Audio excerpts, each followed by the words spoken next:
Hey guys, I'm Angela and welcome back to Hobby Night. There's not a whole lot of news in Warhammer this week, but let's go ahead and talk about this.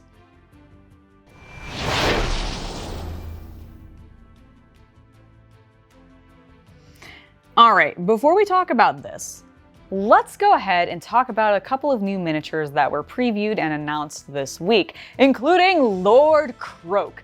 This miniature looks so cool. I saw the announcement for him roughly after I had finished painting the Starblood Stalkers recently and got really excited because one, I was on a hype for just lizard men and painting them because their skin tones are just so much fun to paint. But also that model looks amazing and also a little terrifying because it's huge. But also really, really cool to paint. There's a lot going on. I absolutely love all of the plant life that's growing out of like the structure he's sitting on. It's amazing. Like, I don't always like when they do fake plants because if I tuft or whatever, it doesn't always match. But because this is actually sculpted into the model and not on the ground level, I think it works really well and I'm very excited to try my hand at painting it.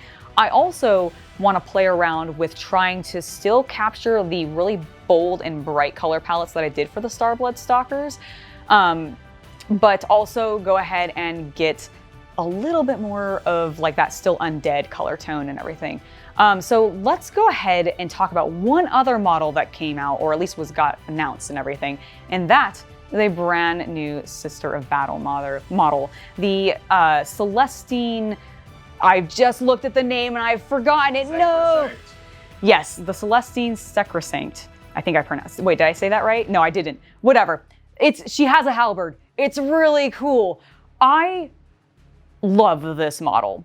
Again, she is just, I have no words.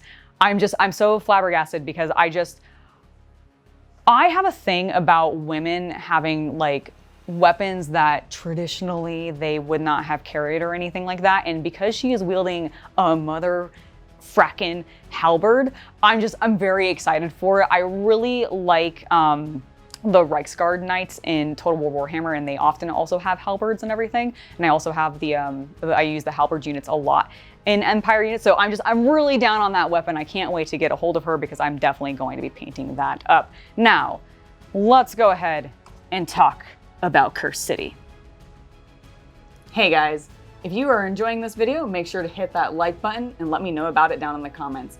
If you haven't already and you're wanting more content, make sure to subscribe to the channel and hit that bell icon for notifications. And then if you want even more hobby goodness, make sure to follow me on Instagram or Twitter at hobby_night. Now, let's go ahead and get back to the video. So, Curse City. There is a shortage. I was thankfully able to get my hands on one through a third-party seller through Amazon, which is very much not the way that I expected to be getting it. I expected to be able to pick it up through my friendly local game store. There's been a lot that's happened with this, and I just want to talk about it a little bit because I discussed it a little bit last week where I was very much disappointed with Games Workshop's lack of communication to us, especially as a store, because as I said in that video, and I'll say here, I work at a game store as the buyer for them, but I do not buy specifically for GW. And they've just had really terrible communication. We ordered a bunch of copies because we had a lot of hype around the game. As a lot of you know, 20 copies in fact. We ordered 20 copies and I believe half of them had been claimed as special orders already because people had really been wanting this game. Myself included, several of my coworkers included, let alone the community that we have that is part of our Warhammer group that comes to the store and plays with us and everything. And now we can't actually provide those games to these people because GW still has not shipped us our copies. And they have now come out online saying that they're not going to necessarily be reprinting it, it's limited. They're telling people to go to their local GW stores as well as their friendly local game stores to be able to get copies because they don't have any to sell online, except that is a straight up lie because they did not send copies to all of the friendly local game stores that actually ordered the product in advance as part of the pre-order like they were supposed to with their reps. And so I just I really question the competence level at this point of GW to a small degree, because I don't think this is they're just trying to forcibly make us like have such high demand and everything. Like they're not, forcibly shorting the product to then supply the demand later, because they're not supplying it. Like they've said that they're not printing it. As far as I know, as of this video, there is no plans for them to do made to order or to make more copies or anything like that.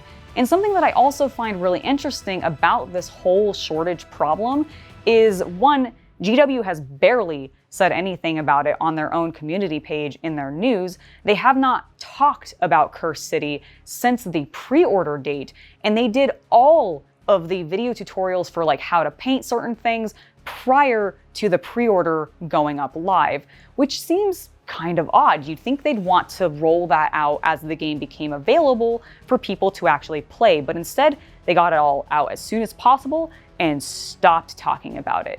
And that just seems weird. Like, I don't know what happened. I don't know if it's Brexit. I don't know if it's what happened in the canal. I don't know if it's just they're grossly, consistently underestimating the demand for the product that they're making. But if they are, that just makes them look really, really bad, because I don't know how you can consistently underestimate so many different product lines being in demand.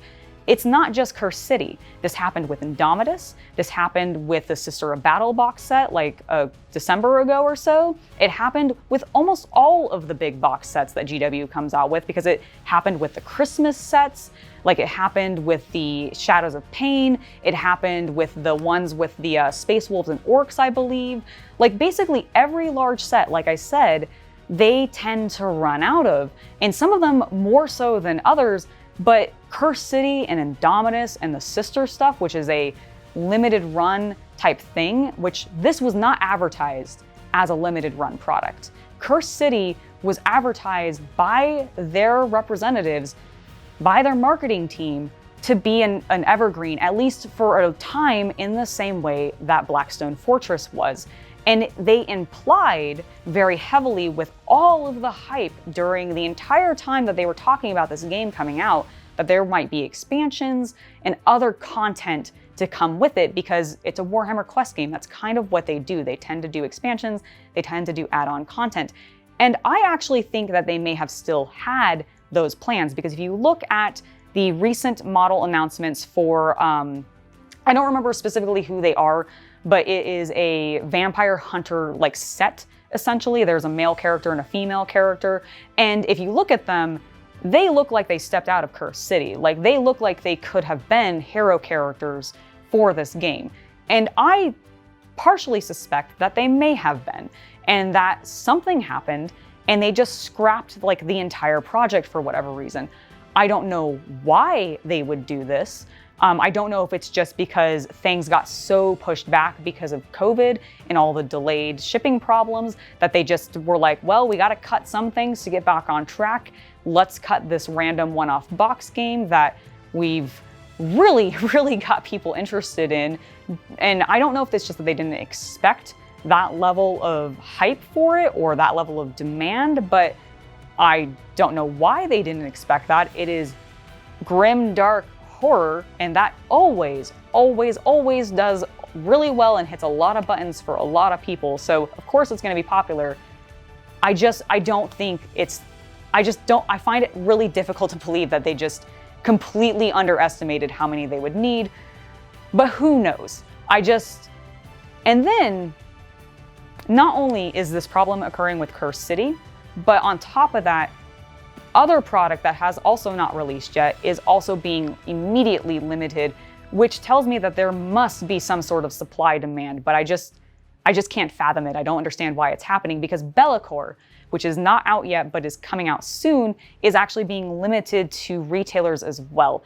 All stores are only going to be getting 2 copies of the miniature, which is not enough.